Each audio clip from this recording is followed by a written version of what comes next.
माझं नाव किशोर चव्हाण. मी प्रॉपर कोल्हापूरचा आहे, पण मी मुंबईला असतो सर्व्हिसला. आणि मुंबईला असल्यामुळे मी यांना माझ्यासोबतच ठेवलेला आहे. हे लहान असताना यांना मी आणलेले 6 इंचाचा होता. आता तब्बल 5 फुटाचा झालेला आहे. आणि तो दुसरा आहे तो 4 वर्षाचा आहे. तो पण लहान असतानाच आणलेला, तो आता 4 फुटाचा झालेला आहे. आणि अजूनही मी आत्ताच लेटेस्ट घेतलेला आहे 3-4 महिने झाला, तो 6 महिन्याचा आहे. आणि ही आहेत ना, ही दक्षिण अमेरिकेची ब्रीड आहे, ज्यांना इग्वाना म्हणतात. इग्वाना ही आपली नसल नाही, ही बाहेरची नसल आहे, दक्षिण अमेरिकेची नसल आहे, USA ची. त्यामुळं आपल्या इथे यांना पाळायला परमिशन आहे. आणि दुसरी गोष्ट काय की हे व्हेजिटेरियन आहेत पूर्ण. यांना पालक, कोथिंबीर, गाजर, काकडी, भोपळा हा जास्त यांचा आवडीचा पदार्थ आहे. भोपळा आणि सफरचंद. त्यामुळं यांना पाळायला इझिली आपल्याला सोपं जातं, पण यांची केअर पण तशीच करावी लागते आपल्याला. आणि यांना त्यांचं कोल्ड ब्लड असल्यामुळे यांना हीटची, उन्हाची गरज असते. त्यांना ऊन नाही भेटलं तर यांचा मृत्यू पण होण्याची शक्यता असते. त्यामुळे जेव्हा आभाळ वातावरण असेल किंवा पावसाचं वातावरण वगैरे असेल, सूर्य जेव्हा येत नसेल, त्यावेळेला त्यांना EV लाईटवर ठेवावं लागतं. त्याची निगा वगैरे व्यवस्थित ठेवावं लागते. त्यांना रोज आंघोळ वगैरे या गोष्टी कराव्या लागतात.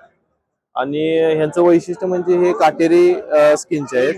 त्यांना उचलून वगैरे घेतल्यानंतर कुणाला असे लागण्याची वगैरे शक्यता असते. पण हे चावत वगैरे नाही. थोडासा माझ्या छोटी फिमेल आहे, ती थोडी चिडकी आहे, पण हा मेल आहे तो अजिबात चिडका नाही, प्रेमळ आहे. आणि यांना आमची थोडीशी बोलीभाषा पण थोडी कळते त्यांना. काय नेमकं वैशिष्ट्य म्हणता येईल आणि का तुला काय वाटलं हे सगळं एक माझा छंद आहे जनावरांचा, प्राणी मला आवडतात म्हणून मी यांना सांभाळतो यांना पहिल्यापासून. यांचं वैशिष्ट्य म्हणजे काटेरी स्किनचे आहेत आणि हे प्रेमळ आहेत भरपूर. लोकांना जरा भीती वाटते त्यांना बघितल्यानंतर वगैरे, थोडे अग्रेसिव्ह वाटतात, पण ते प्रेमळ आहेत भरपूर. आणि त्यांना म्हणजे थोडस सांभाळताना थोडस काही गोष्टी अडथळा येतात आपल्याला, दवाखाने वगैरे, कारण इझिली त्यांचे हॉस्पिटल वगैरे कुठे भेटत नाही. मुंबईमध्ये अवेलेबल आहेत. तुझं प्रोफाईल काय, तू काय करतो आणि मी मुंबई फायर ब्रिगेडमध्ये मी सर्व्हिसला आहे, पण मी छंद म्हणून मी यांना सांभाळतोय. कशा प्रकारचं नियोजन असतं, दिनचर्या कशी असते? दिनचर्या त्यांना डाईट वगैरे त्यांना मी 3 वेळा दिवसातून 3 वेळा देतोय. त्यांना आंघोळ वगैरे सकाळी घालतोय वगैरे. आणि त्यांना मी पिंजऱ्यामध्ये घरी वगैरे ठेवत नाही. त्यांना मी माझ्या फक्त घरात रिकामा पूर्ण मोकळा सोडलेला असते. ते झोपायला पण माझ्या बेडवरच असतात, राहायला पण इकडे तिकडे म्हणजे सोप्यावर वगैरे फिरतात एकदम इझिली. मित्र म्हणून मित्र म्हणजे एक माणसांना, एक लहान मुलांसारखी ती घरात वावरतात. त्यांना अडथळा कुठल्या गोष्टीचा नाही, माझ्या काय नाही, एकदम रिलॅक्स असते ती घरात.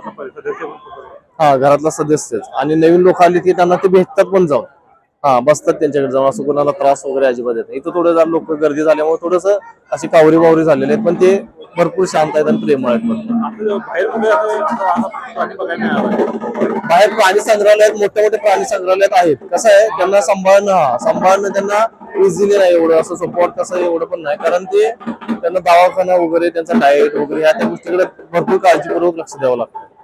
आणि सांभाळायचं म्हणजे इझी आपण सांभाळू शकतो, पण कसं आहे, त्यांना दुखापत वगैरे होण्याची शक्यता असते, त्यामुळे त्यांना केअर करावी.